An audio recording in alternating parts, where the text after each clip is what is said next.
Hello and welcome everyone to another Nuggets of Wisdom episode of Coach for Mind. This is the platform where you get to understand why you feel the way you feel from a place of depth and simplicity. And today's topic of discussion is complicated grief. So let's dive right into it by welcoming Mr. Lake Bajaj to the show. Welcome, sir. Thank you, Diti. And this reminds me of our last video we recorded on Yeah. stages of grief.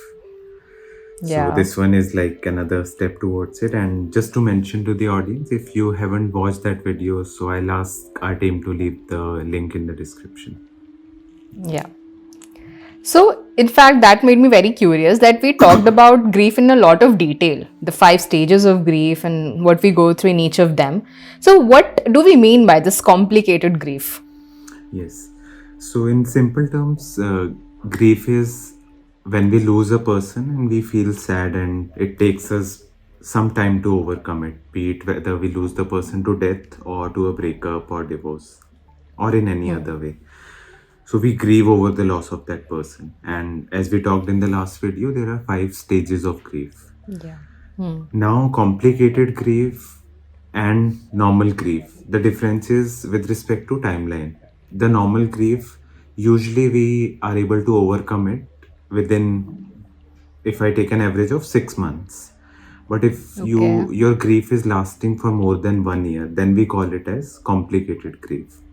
And again, there are multiple reasons for it, but briefly, this is what complicated grief is, that the pain is so much and so complicated that it doesn't resolve with time. So, that includes all the stages of grief. Like combined, they're lasting for more than a year or so. Yes, basically, mostly what happens is some person gets stuck at one of these stages, and he or she is not able to pass through that stage. Okay. So that brings me to the very obvious next question. That's because it's already scary to me. It's complicated. So how do we deal with it, including the personal measures which we can take and the professional help?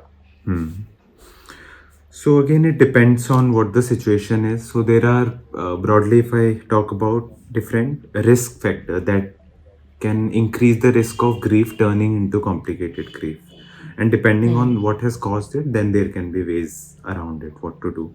So first one is unexpected death. For example, if you lose a person to accident, murder, or suicide, these are very unexpected. Okay. It's not like a natural course of physically falling ill, becoming very sick, and then passing on. So that still is gradual. Accident, murder, or suicide, these are like too sudden and too Sudden. strong to process. So this is one. Another is death of a child. So if someone older to us dies, it's still a certain level of pain. If someone of our age dies, it's one level of pain. But if a parent lose their child, that grief That is is of next intense. level. So that is another risk factor. Then if someone who is very close to us or someone we are dependent on emotionally or physically, if that person dies, that also increases the risk. Next is if we do not have the social support during the process of grieving. Let's say I lose a person and I'm just living on my own, all alone for those few months. Then without social support, it becomes even more difficult to move on. And next is history of depression. If I was in depression and then I lose a person, it increases the risk that grief can turn into complicated grief. And last one, which is very common, and I have seen it in some of my clients as well, is when we have ambivalent feelings towards the person that we have lost. Ambivalent means conflicting feelings. I also loved that person. I also hated that person. I'm also missing that person, but there was some history because of which I do not like that person.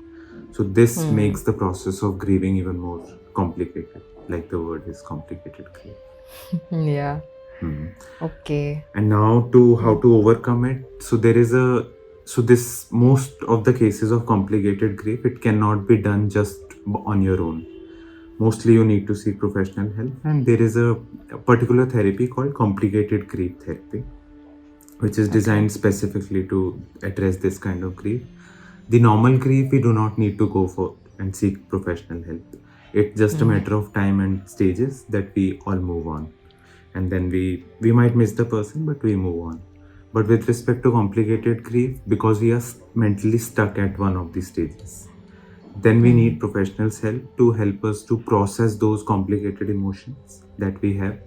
And we also use a couple of techniques here. One of them is to create imaginary conversation with the person that you have lost, either through writing a letter or visualizing and then speaking to that person. Again, the goal is to process those complicated emotions so that person can move on. So this, like the last thing that you mentioned, is it like something that to let out what all you wanted to say to that person before he left suddenly? Something like that. Okay. Yes. And it can it can go on from the whole history of relationship with that person, or what happened before and after the person lost. So it's basically about, there can be complicated emotions, and picking emotions and helping the person who is grieving to realize that, okay, these are the emotions that you are feeling. It's more like there are multiple emotions which are mixed up, and the person is completely helpless what to do. We help them to address those emotions one by one. Okay. So all the examples that you gave, I was just curious if a toxic breakup a part of it, like a situation where a person can go through complicated grief. I think if the person is aware that it was a toxic relationship, then I don't think so. But again, if there are ambivalent feelings that I Yeah, was very exactly. hurt, I don't like that person, but I love that person and I miss that person too much. If there is complication, then it can happen. And in fact, those are typical example when a breakup happens and the person is grieving even after 1, 2, 3 years, and maybe even longer. We right. all have at least seen those examples in movies or maybe In in real movies, life yeah. as well. So that is complicated grief. Okay. Thank you so much, sir. This was really valuable because this was something I think many people might not know. They might not realize that they are in a state where they are in a complicated grief state. They've not moved on from it and they're still wondering, stuck, looking out in the sky and just thinking, why am I not able to let go of these hard feelings? This is really valuable. Yes. Okay, thanks a lot. And if you found value in this conversation, do not forget to share this video with your loved ones. And do not forget to follow us on Instagram and LinkedIn for further updates on mental health. Like this video, subscribe to our channel so that you get notifications of all our further videos and such insightful discussions. And you can always reach out to Coach for Mind regarding mental health of yourself and that of your loved ones. Thank you and bye-bye.